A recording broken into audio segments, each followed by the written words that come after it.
Hey everyone, welcome to our July 2023 live giveaway for Release Over 20. I am David Flatt, if you haven't seen me before, and we have a few guests tonight. Carrie is not going to join us, but we have Adam, who you know from past broadcasts, and we have two special guests. We've got Don Bellius from Mississippi and John Miller from Louisiana. And with that said, I'm going to bring everybody on. Shut it down, Daddy. Oh, we got Justin here too. There he is. Oh, he blinked off and on. No, I'm here. There he is. How's everybody doing tonight? Doing great. Doing great. So, we wanted to have a little discussion because we had our first visit ever at ICAST this year, and this group, everyone that's here was there. And if I hadn't told you guys, Don and John, before, I want to say it here publicly that we're just so grateful and really impressed that y'all would, come on your own dime just to come and support what we're doing, and it just means a lot. I mean, it's not a small expense, and I wish that we had enough funds that we could funded it, but man, it was just so great having you guys both there. Yeah, enjoyed it. Yeah, it was quite an experience. Glad to meet everybody and got to see some things I normally probably would have never got to see. So it was quite an experience. Yeah. Was it both of y'all's first time there? Yeah, for me it was. Mm-hmm. Myself also. So what was your impression when you first saw it? Mine was like, holy smokes, this is the most efficient stuff I ever seen in one spot. Yeah.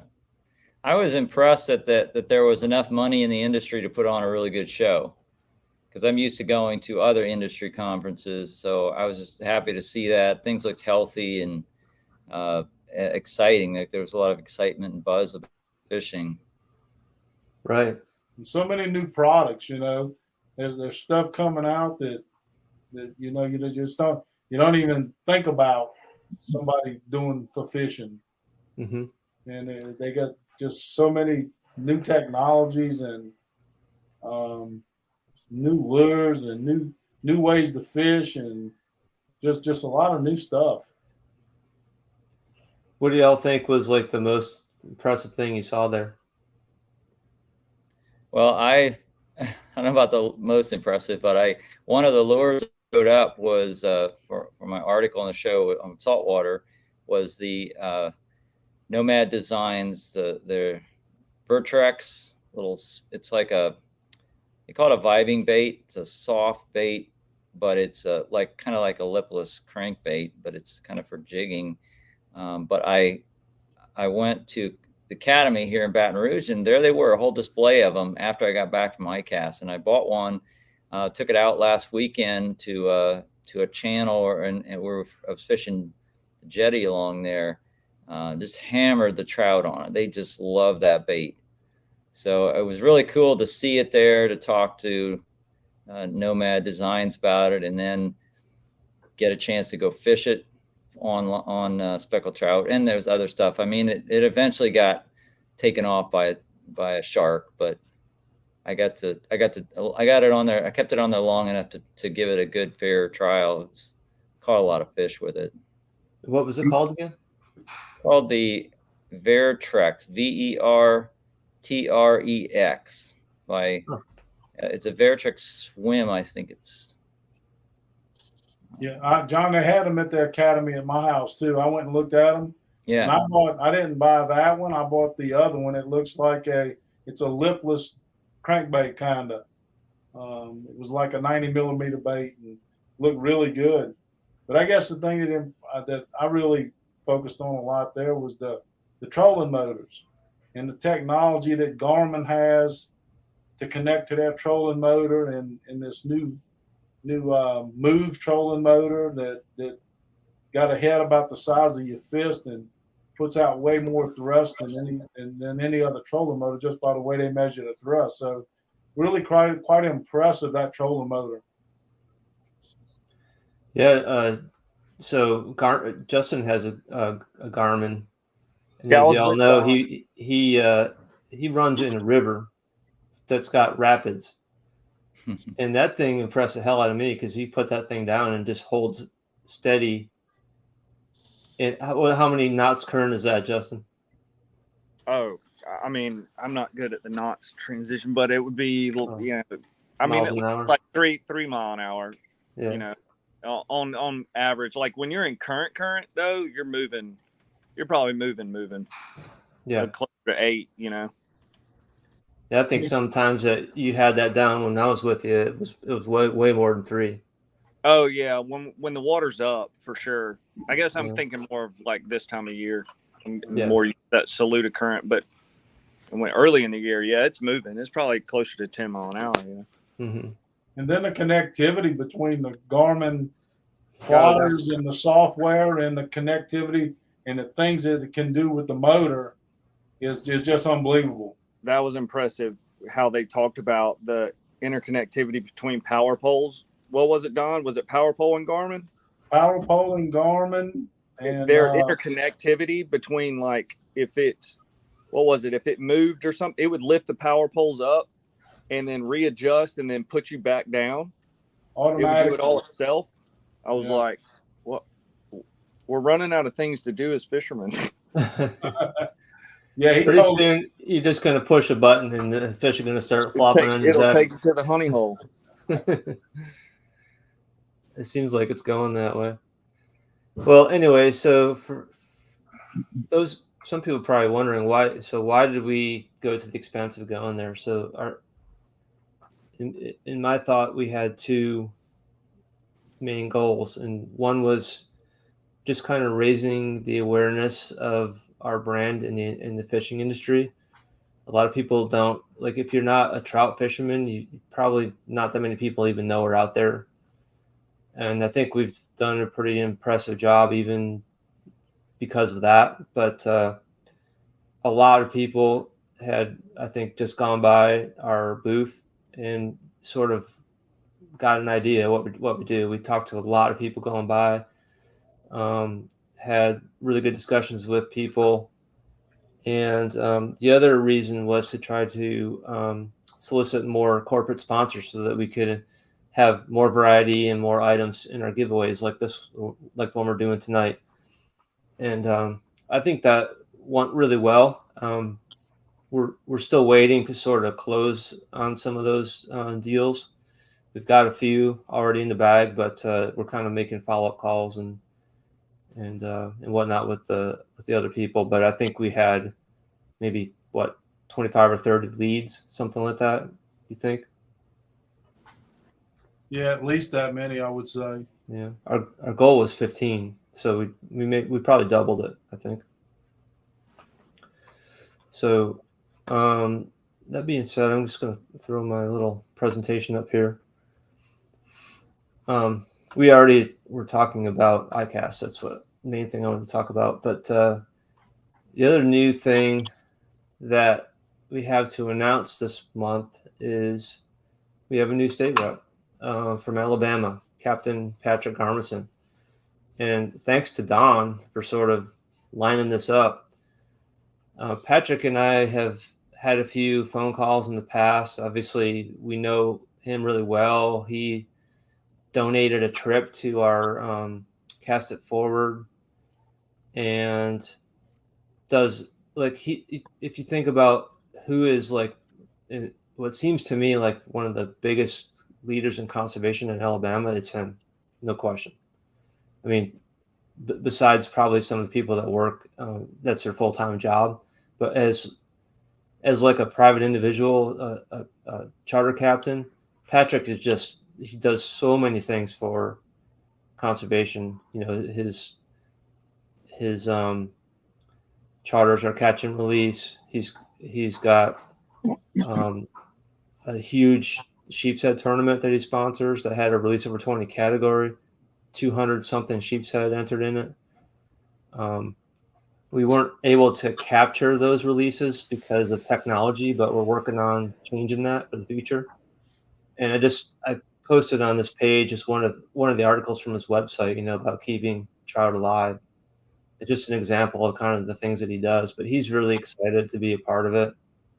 And Don, you and I were talking after ICAST, and I think I said you need to really get to know Patrick. He's kind of in your area, and gave you his number, right? And then you followed up with Yeah, that. I reached out to him I knew that he run a sheep's head tournament, and we have a big sheep's head tournament coming up on September the 30th, the 4th annual sheephead showdown.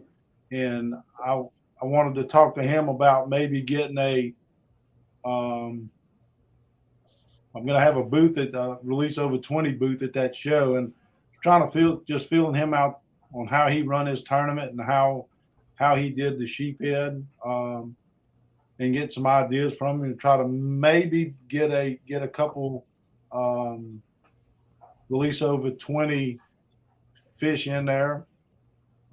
So when we just started talking, and then I just kind of hit him up and said, you know what we all about. You've talked to Dave before, and he said, yeah. And then he said, what do you think about it? I said, man, it's the way to go. It's the wave of the future. He said, I know, and I've been doing it. He said, I think I want to be the Alabama state rep. And that's kind of when I reached out to you and said, you probably need to contact Patrick. He's really interested. Great guy. We had a great conversation. I'm actually going to try to get over there and go fishing with him this fall. Yeah, that's awesome. So Adam was the one that actually won his charter. Oh, nice. You lucky rascal. So he's got I don't know what he paid for it. Did you get a good deal? Honestly, I don't well, but yeah, definitely looking forward to getting out fishing with him. When you going in the fall? We haven't planned a date yet, so we're just gonna try and figure out the best time to go. Man, you're close to me, so look me up. John ain't too far away neither. All right, sounds good. Yeah, we're talking about seeing if we can make like a road trip out of it. Absolutely. That would be really welcome fun. over here. Yeah, definitely. Maybe we can jump on 2 boats and go see what we can do. That'd be a blast. It really would. Oh, there's Carrie. Can you all hear me? Hey, Carrie. Hey, can you hear me? Yeah. All right. Sorry, I was late getting on here. That's okay. We weren't expecting you. You're here right on time. Good. Okay. Hey, Don. That power nap must have ran long. It did. How you doing, John? Good. How are you? Good. We got Justin McGrady here too. I don't know if you saw that. Oh no, I don't see. Yeah, the redheaded stepchild's here. Hey, Justin. I don't know where he's. Are you going fishing? No, I'm actually walking down to the golf course to see what they've got done. Okay. They got all this equipment out here, and these fairways are starting to shape up. There We you go. confirmed the membership, so. So I wanted to throw up our infographics for July. So this is typical for our entries where July and August are the summer doldrums. Not getting a ton of entries. 88 still pretty strong. What gets me more excited is the sheep's head and flounder seem to be becoming more consistently in the teens, upper teens. So, that's a slow, steady improvement in numbers that we're getting. So that's good. We got several entries from New Jersey this month. Oh. And the flounder, so a lot of y'all around the country don't realize what's going on in South Carolina with flounder, but we've had a long decline. So has North Carolina. North Carolina put some pretty drastic measures in to stem that, where they now have like 2 weekends a year where they can keep flounder. So it becomes like free for all for those few days of the year. It's pretty aggressive management. I don't know that anyone's super happy about it, but it is making a difference. You can complain about it, but it's objectively a lot more flounder in South Carolina as a result. What happens is flounder tend to sort of migrate to the south over time, so the regulations in North Carolina actually end up benefiting South Carolina. Plus, we had a regulation change where they've upped the lower limit to 16 inches and reduced the creel limit. And in like for Murrells Inlet, for example, in South Carolina, they're just catching a lot of flounder right now. So it's good. It's a good sign.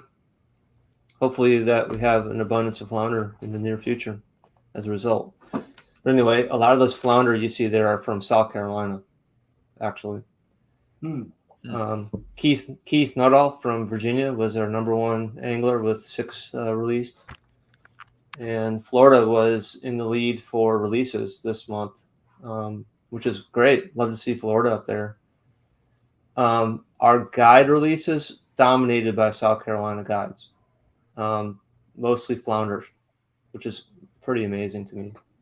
Love to see that. We only had, so some of the guides are actually entering, like if they have a release, they're entering their guide company, which is completely fine. But they're also the angler. So when we do that, we don't include them in the captain's giveaway. It's really just for clients. So this month we only had 4 client releases in the captain's giveaway. And one of those is going to be pretty stoked because wait till you see the giveaway that Carrie put together for that one. It's a really strong package. So pretty good. I'll turn it over to Carrie, talk a little bit about our packages that you put together, and then we'll do our giveaway.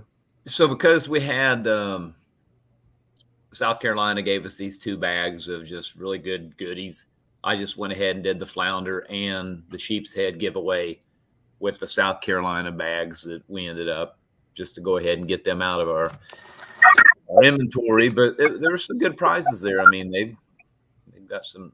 That's a nice little cup that they sent with us, and a hat, and some key rings, and that's a nice canvas bag, so that can be used on a boat at any time. So that's the flounder and the sheep's head giveaway. They were identical, so I just went ahead and did that. Are those like key rings on the bottom? Cool. Yeah. I'm not sure what that little that one at the top, you can squeeze it as like foam, but I don't really know what it does.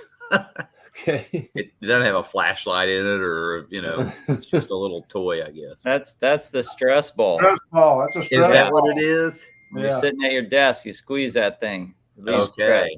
Hey, you see, John knows that because he's still working. Well, I'll tell you what, that would I be used good. to have one of those. I don't have any anymore. I need 2 of them. That'd be good at the boat ramp, wouldn't it? When everybody's coming in.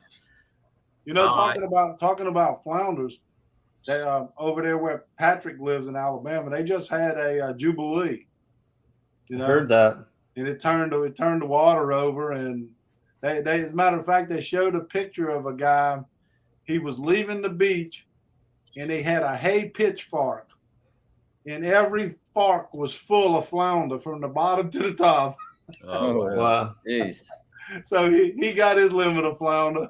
Wow. Don, can you explain what a jubilee is for people who don't know? A jubilee, according to the way I understand it, and John may have know more than me, is when the water temperature gets hot on the top and it's cooler on the bottom, and then you have some real low tides, and then you get a gentle breeze from the Gulf, and it flips the water over. It moves the hot water to the bottom and the cool water to the top, and it moves all of the fish and stuff.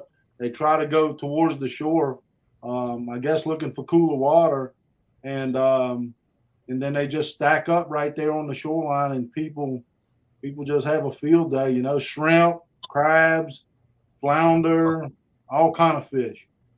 We call that stratification. They call it a jubilee down here. I got you. John, is that sound correct? Yeah, I mean, we have the Redfish Jubilee, which is it might not be an exact comparison.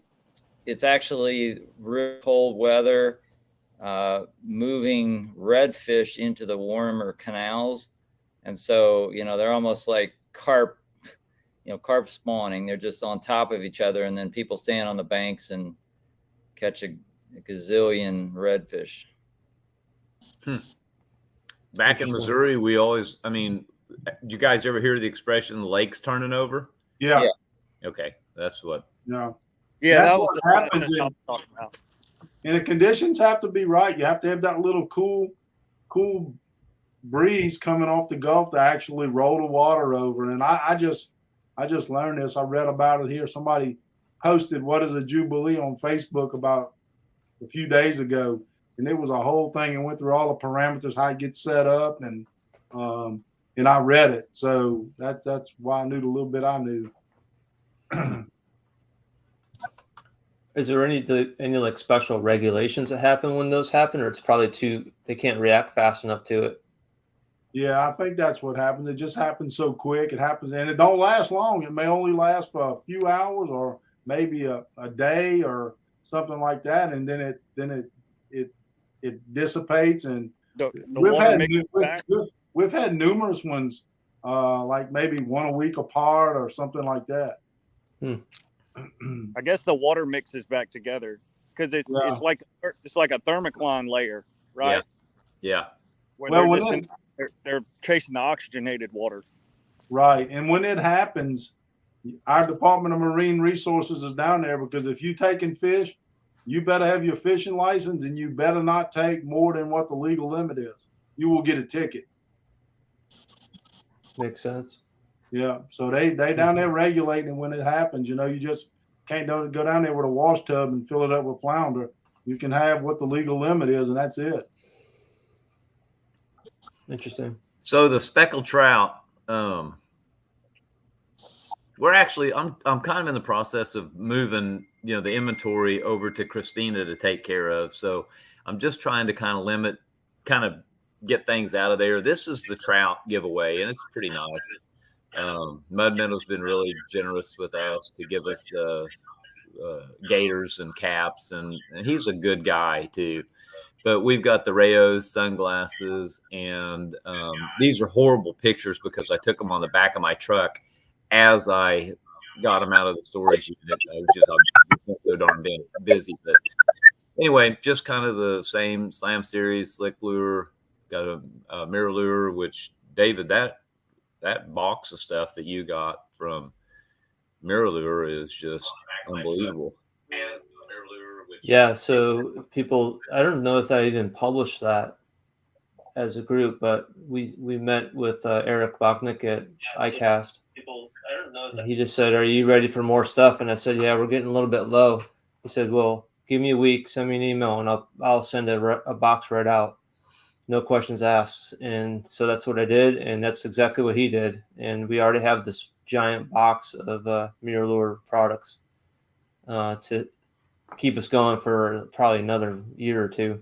Yeah. I mean, we're doing 4 giveaways now a month. So, when we were doing one a month, that lasted 2.5 years, like you say. But now that we're doing 4 a month, and as long as we can keep more people, more sponsors giving us merch, then, we don't have to pull out 3 Mirror Lures a month or 3 pair of Rayos sunglasses. So,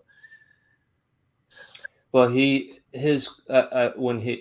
when I got them, I sent him an email just to say thanks for his generosity, and his reply was, "Thank y'all, and just let us know when you need more." Great. Simple as that. So let's send out a lot of Mirror Lures. That's what they want us to do. Yeah. So. And so the captains, that's a good giveaway. Yeah, it is. And so the captains get on board giveaway is actually pretty good too. Seems like, not that we haven't been good to the captains, but this is really a good package. Probably about $150 worth of merchandise. 100 to 150. But Yeah, that's a really good one. Wow. So that color slick lure I fished the other day, if you weren't tuning in when we first started,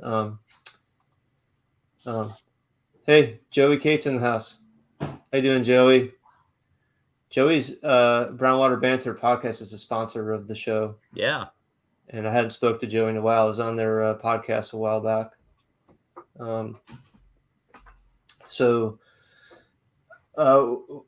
What was I saying? Oh, the slick lure. I was fishing this thing the other day, and I got slammed by a redfish, and it started pulling drag, and I just started to hand it to my nephew, and it spit the hook, unfortunately, but that was like, it would have been the day maker for sure. It definitely felt like like a close to 30-inch red. I don't know where this came from. Obviously came from ICAST, but up in the top right, you see that green pouch looking thing?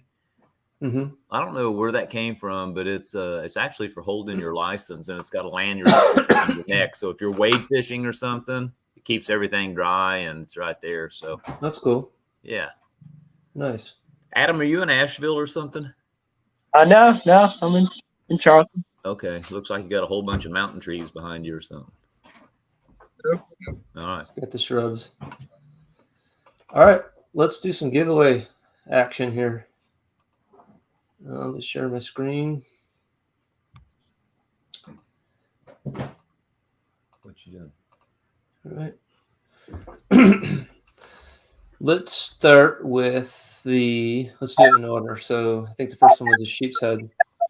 So it's 13 sheep's head. And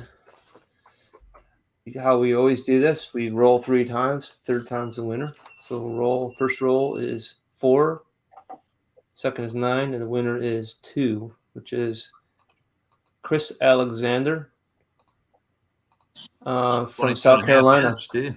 22.5-inch sheep. That's a good one. Nice one, yeah. Congrats, Chris. We'll be in touch. Next we have flounder. We've got 12 flounder. First roll is 9. Second roll is 1, and the last is 2 again. Carson Quebb from Texas, 20-incher. Congrats, Carson. Good job. I think we have 88. We got 86 trout.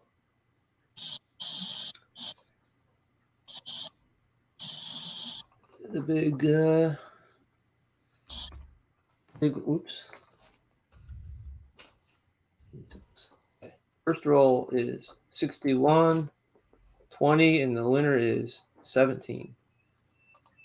And that is Jeff May from Alabama. Congrats, Jeff. 21-inch trout. Nice one. And then we've got 4.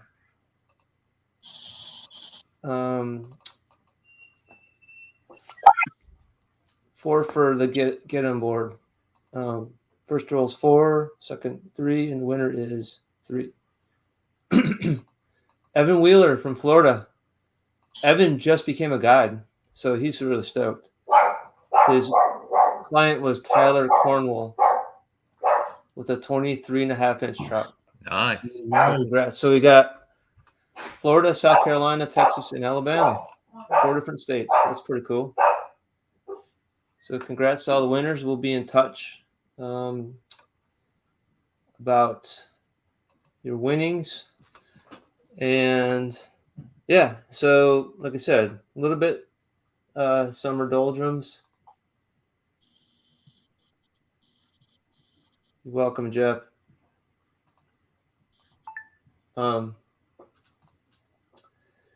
Yeah, a little slow in the summer. That's going to happen. August is going to be the same way. It always is. We've got some news coming up. We're going to be dropping in this month, and besides that, everyone try to stay cool. Carrie, how's the house going? Huh? How's your house going? We got the foundation done, which is That's good. glad to get it done, but it's coming along. We're just trying to get the builder to get all the bids in, so Yeah, that's the main thing. good. Glad to hear. The only reason I ask is Carrie, Adam, and I haven't really spoken in a couple weeks. I don't think so. Well, you may not know it, but Adam just bought a boat. What? Adam, you just sitting over there being quiet now. Dish it out. Let's go. What you got? Good. I'm buying Carrie's boat. Oh, hey, nice. Man, I've had some. By the way, Adam, I flushed it out again today, and everything's fine. But have you guys ever had where the hull of your boat just has so much gas in it from like where you need to tighten up? Have you had that, David?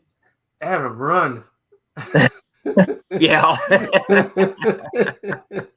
But no, I flushed it all out and everything. I was just trying to clean it up really good, inside and out.